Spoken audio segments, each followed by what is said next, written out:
wanyoboje inkoni cyuma dale mu mutima kure niho wibera deep down undimo ese negupfusha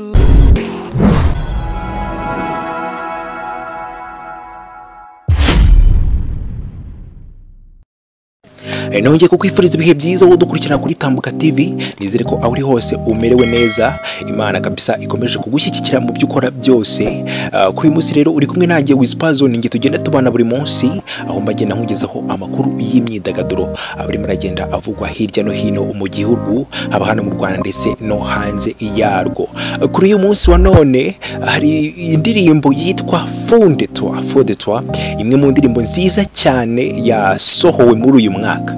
Iyi ndirimbo abantu benshi yarabavugishije, navuga ko iyi ndirimbo yakomye buri umwe. Iyi ndirimbo ni imwe mu ndirimbo zateguwe neza, ndetse iyi ndirimbo ikigomba kumenya nuko yatwaye akayabo ka miliyoni 15 mu ikorwa ryayo. Iyi ndirimbo ni y'umuhanzi witwa Element, akaba n'umuproducer. Uyu mu producer rero Element ni umwe mu producer bahagaze neza hano mu Rwanda. Iyi ndirimbo rero Fondetwa yakozwe na Element rifatanyije na Bruce Melody ndetse na Kana.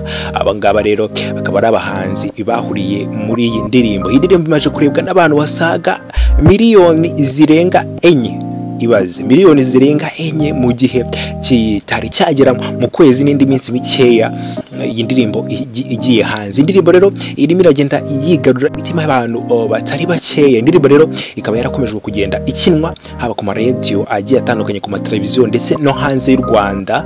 Iyi ndirimbo ikaba ikunzwe ku buryo buri wese nyine byamutangaza. Rero Kana aherutse gutumirwa mu kiganiro yagiranye na Irene kuri Empire, avuga ati iyi ndirimbo kabisa ni indirimbo nziza yatutwaye umwanya kugira ngo tuyikore, kugira ngo izabashe nyine kuba yakungwa bigeze ahangaha. Ni ibintu byadutunguye. Yatangaje ko Bruce Melody ariwe wanabasabye ko yagaragara muri iyi ndirimbo cyangwa se yayiririmbamo, kuko iyi ngiyi yari yarateguwe na Kana ndetse na Element, nibo bateguye iyi ndirimbo. Rero Bruce Melody akimara kuyumva aravuga ati iyi ndirimbo ni danje kabisa, nayigaragayemo ubwo naba mponge. Yaje kubasaba ko yayiririmba wenyine, gusa nyine baramwangira, bamuha kuba nyine role yayiririmbamo nyine. Niko rero iyi ndirimbo kuza gukorwa ikaza kujya hanze. Indirimbo yaje gutwara akayabo ka miliyoni 15 mu ikorwa ryayo, aho umutayeri iriya myenda mwabonye bambaye bariya characters bagaragaye muri iriya ndirimbo Fondetwa, ni umutahiri wabambise. Byamutwaye igihe kugira ngo abadodere buri wese ku buryo ari buze kuba aberewe kabisa. Iyi ndirimbo nimwe yateguwe neza. Indirimbo rero abaproducer bagiye batandukanye bayihuriyemo mu ikorwa ryayo, bitewe n'uburyo iyi ndirimbo rero yakunzwe ku buryo bufatika. Ku bwanjye natambuga ni indirimbo y'umwaka. Nimba hari indi izayihiga wallahi ndabirahiriye kabisa.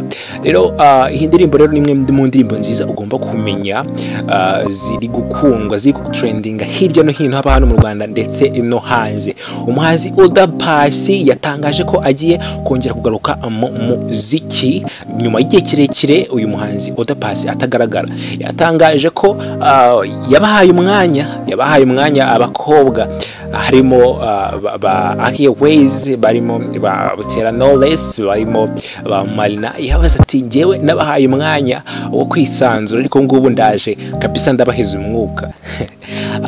Pasi rero akaba yarabitangaje nyuma yo kurangiza amasomo ye, avuga ati none ngiye kugarukana imbaraga zidasanzwe, mwarambuze. Uyu Pasi akaba ari umwe mu babajwe n'urupfu cyane rwa producer Junior Multisystem witabye Imana. Ibingibi rero bikaba byaramubaje bimwe bidasanzwe, dore ko uyu mukobwa kazi w'umunyarwanda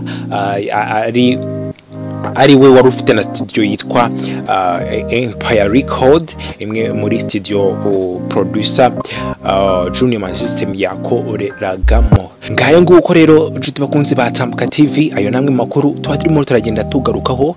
Ndagushimiye cyane wowe wabashije kudukurikirana makuru yacu agiye atandukanye tugenda tukugezaho. Niba nawe utari wakora subscribe yikore kugira ngo ujye ubasha kubona n'izindi nkuru zacu zigiye zitandukanye. Ndagushimiye cyane, njyewe nitwa Wiz Puzzle, niki tugenda tubona buri munsi. Ndagushimiye cyane, ukomeze ugire ibihe byiza.